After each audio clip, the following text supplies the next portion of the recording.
At the Handover Ceremony for Braille Versions of the National Strategic Action Plan on Gender-Based Violence and Sexual Violence of Trinidad and Tobago 2023 to 2027, Minister in the Office of the Prime Minister, Gender and Child Affairs, Ayanna Webster Roy, said historically children and adults with disabilities experience higher rates of violence.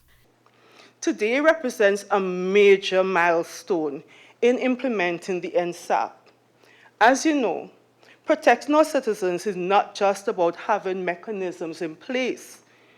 We must ensure that citizens have the knowledge about the governing policies and available services. And we do that through organizations or civil society organizations or key stakeholders. Minister Webster Roy is reminding members of the public that help is available for persons who are victims of domestic violence, including the 800 SAFE hotline and the Children's Authority for Minors.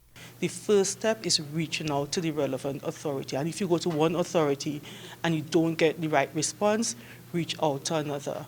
Make a formal complaint. The only way we could improve systems is if people come to us with their complaints and we hold people accountable.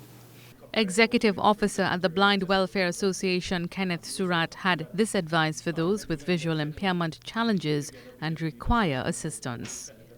The first step, come to the Blind Welfare Association if you need that initial first step or support.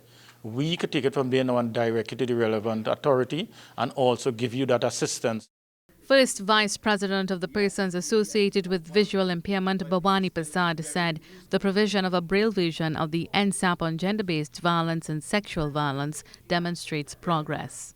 So if you're losing your sight, well then you can consult with us. We work together with the Trinidad and Tobago Blind Welfare Association in certain areas, and we will help to empower you, to train you through adjustment to blindness, training, etc., etc. So there is hope, there is life after blindness, and most importantly, you have to want to do something.